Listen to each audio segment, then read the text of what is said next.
Christian organization is launching a campaign to donate over 10,000 books to 100 countries. Langham, UK and Ireland, which trains pastors and equips Christian leaders, is kicking off its Books for Bible Colleges campaign today. Yeah, today. And it says there's a growing need for theological resources at overseas Bible colleges and seminaries. So how are they going to accomplish this? Well, Simon Foltz is development manager for Langham, UK and Ireland. He joins us now to fill us in 10,000 books. That's a lot, Simon. Good morning to you. How are you going to do this then?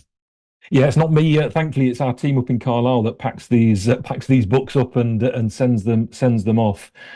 So yeah, we work. So Langham Partnership. Excellent introduction to Langham. Thank you. That we equip emerging church leaders around the globe, areas where in great pressure, great poverty, but huge potential. And one of those huge potentials is seminaries around the globe that have.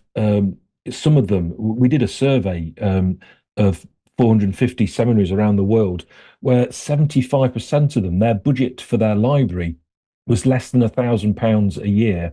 9% of those colleges, no budget whatsoever.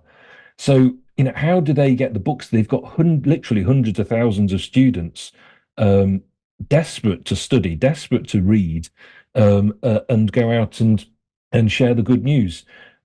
So we've been doing this, our library grant scheme, our Books for Bible Colleges, where we give them a grant, we give them a catalogue, which has got about 7,000 titles in it.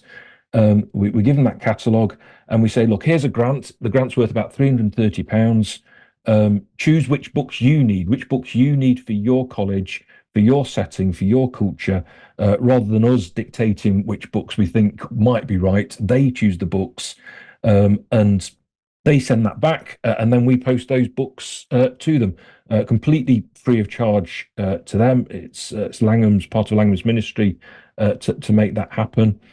So they get the £330 grant, and then the rest of the catalogue's there. So if they do want any other books, they're hugely discounted and they can start to buy other books as well. But for that first £330, if that's all they want to do, then those books are completely free and they'll end up on their bookshelves. So where do you get the books from?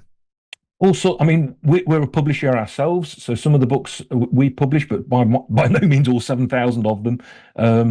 So we're just buying them in from publishers, from IVP and other organisations like that ourselves.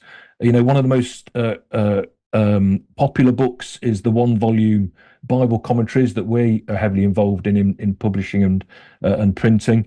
So they're a really popular one. And the one book Bible commentaries, they're for all different sorts of regions. There's the African one, South Asia, Latin America, other ones that are happening, Eastern Europe. So they're quite popular that we're heavily involved in publishing. But yeah, the catalogue's 7,000. And another key thing with the catalogue is that we're not there by any stretch, but keen that it's majority world authors that are getting their books into that catalogue. So again, Langham, we've helped over 900 local authors get their books published locally, because obviously they can speak into regions and areas that are they're a lot more knowledgeable about than anyone else. And presumably, Simon, not all these books are in English. No, by all means, no, definitely not. I think so. The African Bible commentary that I mentioned is in 6 different languages to serve Africa. But yes, wherever they are, some of them are in English, but because that's the sort of, unfortunately, the common language that people understand. But yeah, all sorts of different languages. So we've got such easy access to books here in the Western world, haven't we? Do you think we sometimes take that for granted? Oh, absolutely. Don't we? Don't we just? I just think, I'm probably as guilty as everybody else that you go into a bookshop, you go into a Christian bookshop, you're browsing the stands at the conventions, and you pick these books up with all great intention of reading them. But have we read every single book that's on our bookshelf? Probably No. not. I'll put my hand up. Definitely not. So yes, I mean we've got such an abundance of of knowledge and books here in the UK, where yeah, there's other parts of the world they're desperate, they're crying out to read and be encouraged, but also to read and be encouraged by books that are right for their culture, their region, rather than us sending books that would be right for me, won't be right for somebody else that's in the Philippines or somewhere like that. Mm.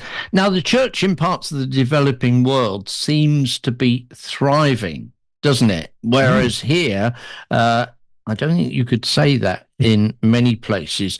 Why would you argue that theological resources are actually vital to the flourishing of pastors and churches overseas? I think you've hit it on the head there. That we are part of a faith that is growing and growing fast. In the UK, we might not see that around the majority world, South Asia, Africa, Latin America. The faith is growing so fast. And that's what John, we were founded by John Stott 40, 50 years ago. And that's what he saw as he traveled the world. All these people coming to faith, um, but their faith was an inch deep, a mile wide in the number of people that were coming to faith, but the depth of their faith an inch deep. So when something came along in life and knocked them, they were quite easily losing faith. So that's why this theological study, and then preaching that and preaching the Bible is so vital to sort of strengthen people in their faith. So when knocks do come, they're not going to, they stick with God, that they know God is with them during those tough times. But they need to be taught that, they need to be seen that. So that theological study and that theological teaching and then preaching to people around the world is absolutely vital. Can I put you on the spot, Simon, if Yeah, you go don't on. mind? I'm going to read you three unsolicited texts. Well, I guess I've asked for them, and these are the replies that are coming from our Okay. listeners. Um, One person, I think it's Elizabeth, says the best ever Christian books I've read and impacted my faith is the Left Behind series by Tim Hay and Jerry B. Jenkins. It's about a 7-year conflict during the Great Tribulation. Um, there are 12 books in the series. They come highly recommended. That's one. Hmm. Alison has been in touch this morning, and if I could get Alison's email to come up on my screen, I'd read it to you. What about this one? Yes, here's one. My absolute favourite book is Pilgrim's Progress by John Bunyan. That's Bev from Liverpool. And here's one. I've read so many Christian books over the years, but one book that stood out is Created for Intimacy by John and Agnes Sturt. I've read it and reread it. It helps us to understand God created us for intimate relationships with himself and for each other. Your comments on how these Christian books have maybe been appreciated by our audience? No, absolutely. Isn't it interesting? I think you just uh, it's a piece of paper with ink on it, um, Yeah. but how God is in those books, and Mm, how He's um, shaped the authors, and then shaped the people that have read those books. And and I'm sure you'll get texts and messages, the rest of the morning, different books that encourage and just speak to people. I was listening to you earlier, and I preach, and and on a morning I'll preach and I'll think, well, I did my best, but it wasn't very good. But someone will say, "Oh, that really spoke to me," yeah. and I'm thinking, well, that definitely wasn't me that was speaking to you.